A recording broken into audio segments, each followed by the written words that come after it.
Di pagi hari yang cerah, di pinggiran desa, terdengar suara pukulan palu. Ada seorang pemuda yang sedang membangun sebuah bangunan. Tanpa pekerjaannya telah selesai, diperlihatkan sebuah bangunan 2 tingkat di atas sebuah rumput yang hijau. Pemuda itu berkata, "Jiku rasa ini sudah cukup."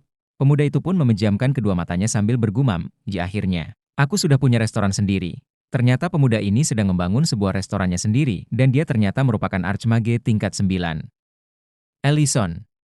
Di sini kita dibawa ke masa 15 tahun yang lalu, di mana seorang pemuda pulang dari sekolah ke rumahnya seperti biasa dan pemuda ini bercita-cita menjadi seorang koki. Pemuda ini bersekolah di bidang kuliner dan bermimpi menjadi seorang koki terkenal setelah ia lulus dan membuka restoran kecil setelah ia tua nanti. Tapi naas mimpinya hancur. Ketika saat dia berjalan, dia ditabrak oleh sebuah truk dan meninggal di tempat. Ketika pemuda ini terbangun dan membuka matanya, dia melihat dunia yang tidak pernah dia ketahui sebelumnya. Pemuda ini duduk sambil memegangi kepalanya yang sakit. Dia berkata, di mana ini?"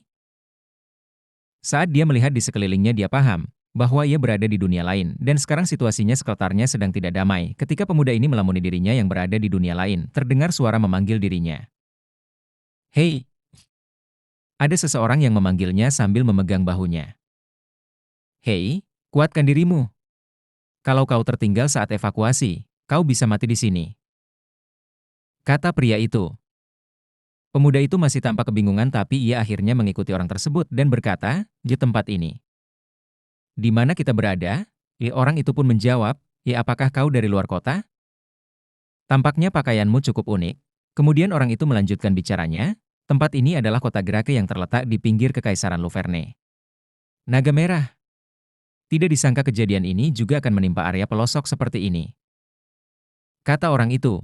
"Eh, Luverne?" Pemuda itu tampak bingung sambil bergumam. Pemuda ini berpikir, dunia yang dia tempati merupakan dunia yang memiliki monster, sihir, dan bahkan kekaisarannya sedang berperang melawan naga. "Mari kita berpikir positif, aku hampir mati tertabrak truk, tapi aku beruntung mendapatkan kesempatan kedua," pikir pemuda tersebut. "Tidak mungkin dunia ini begitu buruk, kan? Aku tidak perlu mengikuti ujian masuk akademi dan masuk militer setelah lulus." Pemuda ini pun berpikir keras dengan situasinya saat ini meskipun dia benar-benar bingung. Tapi dia berusaha untuk menerima situasinya saat ini dan dia juga mendapatkan bahwa manusia bisa beradaptasi dan menjadi lebih kuat. Aku tidak perlu mengikuti militer kan?" Gumam pemuda itu. Kemudian terdengar suara teriakan seorang prajurit yang menunggangi kuda sambil berkata, Semuanya perhatian." Prajurit itu pun melanjutkan, "Titah dari Yang Mulia sudah sampai. Penduduk Kekaisaran Luverne. Nasib kekaisaran sedang dipertaruhkan, tentara bayaran melarikan diri dan ksatria berjatuhan. Sudah tidak ada tempat untuk melarikan diri dari naga itu, kalian harus berjuang sendiri demi negara ini. Titah Kaisar, mari kita bertarung. Atas nama ksatria. Demi Luverne." Teriak prajurit itu dengan bergebu-gebu. Pemuda itu pun mendaftar menjadi tentara bayaran. Dia dipanggil ke medan perang yang tak terhitung jumlahnya. Perang dengan monster. Pertarungan dengan naga. Harga pertarungan yang mempertaruhkan nyawanya tidaklah terlalu besar. Di Korea, wajib militer berakhir dalam 2 tahun. Di sini, medan perang yang sesungguhnya berlanjut selama 15 tahun. Jadi, akhirnya dia pensiun dari militer dan menetap di Grek, kota lokal di Kekaisaran Rubern. Di depan sebuah bangunan bertingkat 2, melintaslah seorang wanita. Dan wanita ini terkejut ketika melihat ada bangunan berdiri tegak di sekitar ini. Apakah ada toko di tempat seperti ini?" Kata si wanita tersebut. Kemudian si wanita tersebut menemukan seorang pria yang sedang menangis. Kemudian ia bertanya, "Apakah terjadi sesuatu, Tuan?" Pemuda itu pun menjawab, "Tidak apa-apa, aku hanya merasa bahagia karena telah membuka restoranku sendiri." Wanita itu pun terkejut dan bertanya, "Jika kamu pemilik restoran ini? Senang bertemu denganmu. Perkenalkan, nama saya Rain." Tambah si wanita tersebut sambil mengulurkan tangannya untuk berjabat tangan. Pemuda tersebut dengan senang hati berjabat tangan sambil berkata, Senang bertemu denganmu Nona. Panggil saja saya El." Ternyata nama pemuda ini dipanggil El. Mereka berdua pun saling mengobrol. "Apakah kau tinggal sendiri?" Tanya Rain. Tidak. Saya tinggal bersama teman militer saya. Dia suka tidur. Mungkin sore ia akan bangun." Jawab El. Oh iya. Katamu kamu membuka restoran, kan?" Tanya Rain dan terus berkata, "Bukankah kamu membutuhkan tempat untuk mendapatkan daging?" El pun menjawab, Itu benar. Aku baru mau mencari toko daging di kota. Waktu yang pas. Suamiku menjalankan bisnis toko daging. Kamu akan menemukan toko daging Knoll kalau ke sebelah kiri setelah jalan masuk kota," kata si Rain. "Ah, sungguh? Terima kasih. Aku akan ke sana," kata El dengan senangnya. "Ah, omong-omong, Kepribadiannya cukup keras, terkadang aku sampai khawatir kalau dia terlalu keras padamu. Katakan saja kalau aku yang menyuruhmu datang. Tambah si Rain sambil tersenyum kecil, dia orang yang baik, pikir El dalam hati. Baiklah, akan kulakukan itu. Jika tak El, memang bisa sekeras sampai suaminya kalau istrinya sebaik ini? Aku sudah bertemu dengan banyak orang di militer selama 15 tahun. Pikir El dalam hatinya. El pun mendatangi toko yang direkomendasikan Rain dan sesampainya di sana El melihat potongan daging digantung dengan rapinya dan El terkejut ia melihat seorang lelaki yang kekar dengan muka yang garang melototinya. Si El pun kena mental dan berkata dengan malu, "Aku adalah pemilik restoran di dekat sini. Jadi, aku ingin membeli beberapa daging." "Tidak dijual," kata orang tersebut dengan galaknya. "Ya kenapa?" El pun bertanya dengan suara pelan. "Kupingmu tuli. Ku bilang tidak jual. Dagingku," teriak orang itu. "Pemilik restoran, katamu? Aku bertemu dengan banyak orang sepertimu. Kalian hanya datang untuk membeli daging dengan harga murah, lalu menjualnya mahal sebelum dagingnya rusak. Kalian menipuku selama 3 tahun untuk menjalankan bisnis kalian. Entah berasal dari mana kamu. Ku yakin kau juga sama, tidak ada daging yang aku jual untuk..." Bang, sebelum orang ini menyelesaikan kalimatnya kepalanya dipukul dengan panci, dan suara wanita berteriak ke arahnya. "Omong kosong apa yang kamu bicarakan?" Ternyata wanita itu adalah Rain, maaf, El. Ketika dia sudah kesal, itu akan berlangsung sangatlah. "Kamu mencari daging beleren, kan?" tanya Ruin. Iya. Jawab El yang tersenyum. "Tidak disangka kau memukulku. Bukankah kau tahu yang sudah aku lalui?" kata pria itu ke Rain. "Mu malah melampiaskannya pada El?" jawab Rain dengan marah ke Oria itu. "Aku mau pulang." Gumam El dengan sedih di hatinya. Sanggah pria itu, tapi sebelum pria itu menyelesaikan kata-katanya, si Rain teriak ke pria itu. "Diam. Cepat bawakan dagingnya." Pria itu pun berjalan pergi untuk mengambil daging. Maafkan aku El." Suaminya Rain telah meletakkan semua daging di atas meja. Ini dagingmu," kata suami Rain tersebut dengan membantung daging di atas meja. "Coba kau tunjukkan kemampuan masakmu." Ditambahnya, daging ini." El pun terkejut melihat jenis daging yang dibawa oleh suami Rain tersebut. "Puhahaha. Pikirmu aku akan memberikan daging beleren yang berharga? Daging beleren itu enak, tidak peduli mau dimakan seperti ya. Tapi mulai sekarang, restoran yang menerima pengakuanku," kata suami Rain dengan bangganya. Di sampingnya Rain mengeluarkan aura berapi-api karena emosi melihat kelakukan suaminya ke El. "Buatlah masakan yang enak menggunakan daging itu.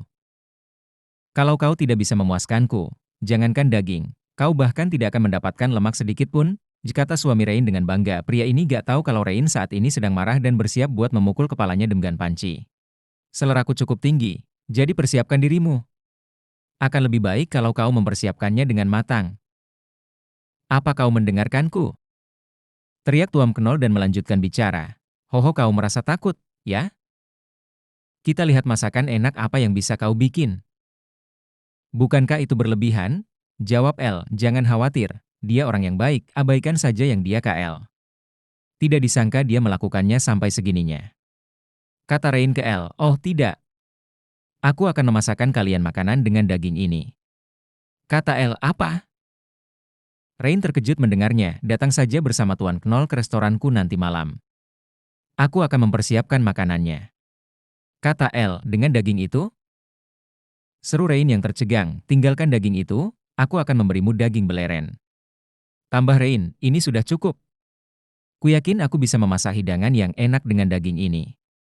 Tegas El, "Kalau begitu, sampai jumpa nanti." El hendak pergi, "Tunggu." Teriak Rain menghentikan El, "Tapi itu lemak perut Woba," teriak si Rain dengan cemas. "Tapi itu lemak Woba, bukan daging beleren atau wuka. Masakan apa yang akan kamu buat?" Kata Rain, "Saya pulang dengan daging Woba." Daging Woba berarti babi. Di sini, mereka menyebut babi dengan Woba. Wuka mengacu pada sapi.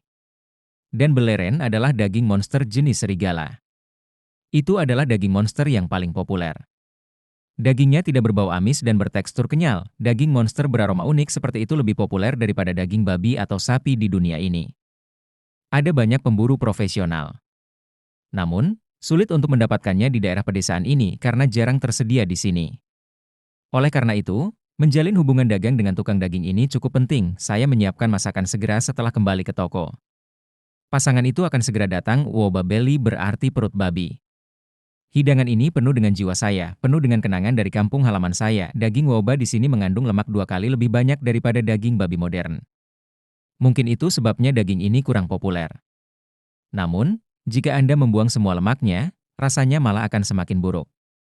Daging perut babi yang diberikan Tuan Knoll berwarna merah muda terang, yang menandakan kesegarannya. Daging itu mungkin ditangkap hari ini, buang potongan lemak dari luar dan iris setipis mungkin, taburkan garam dan merica pada daging yang sudah disiapkan. Tinggal dipanggang. Thermal blade.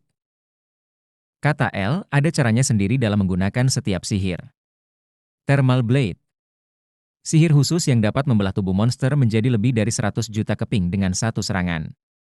Saat aku menyesuaikan mana dan menyebarkan sihir dengan presisi tinggi, dagingnya akan terpotong ribuan kali. Hanya di bagian depan. Kuncinya adalah memotong sihir dengan tepat. Jika sihir menembus bagian belakang, itu hanya akan menjadi ribuan keping daging yang compang-camping. Apakah di sini? Sepertinya begitu. Assalamualaikum Pak Haji. Saat saya sedang menyiapkan masakan, pasangan itu muncul berdampingan. Waalaikumsalam. Silakan duduk di sini. Aku menunjuk ke pasangan yang sedang melihat-lihat restoran yang kosong. Pasangan itu berjalan ke meja bar yang terhubung dengan dapur dan duduk di kursi. Restorannya sungguh cantik. Cantik? Apa maksudmu? Cantik? Bisnis macam apa yang kau harapkan dari restoran di tempat seperti ini? Sayang. Oh, maafkan aku, El. Jangan pedulikan dia. Dia selalu punya lidah yang tajam. Istrinya meminta maaf. Saya biarkan saja. Kadang-kadang ada orang yang punya kepribadian seperti itu. Jikalau begitu, aku akan segera membawakan makanannya. Kata El dan kembali ke dapur. Tidak ada yang pernah mengatakan bahwa perut babi rasanya tidak enak. Bahkan di dunia ini. Jadi saya dengan percaya diri memasak perut babi. Aku menaruh bola api di bawah panggangan buatan kurcaci di depan meja bar. Panggangan itu mulai memanas. Aku memanggang perut babi yang ditaburi garam dan merica, mendesis. Daging babi panggang berdesis dengan suara yang lezat. Suara ini adalah harta karun yang menggugah selera. Ribuan potongan di bagian depan hanya memungkinkan bagian itu untuk mengeluarkan lemak, membuat bagian luarnya renyah dan bagian dalamnya empuk. Kemudian memasak salad. Saya tidak mau ambil risiko dengan hal-hal gak penting karena selera masing-masing orang berbeda. Dan saya sajikan minyak wijen yang dicampur dengan garam dan merica, bahan wajib untuk perut babi. Meskipun menumis bawang dan membuat saus dengan kecap asin juga lezat, hari ini saya memilih kombinasi yang paling dasar. Makanan kalian sampai, kata El sambil menyajikan masakannya. Wah, itu terlihat enak, seru Rain HMPH. Hanya penampilannya yang terlihat enak.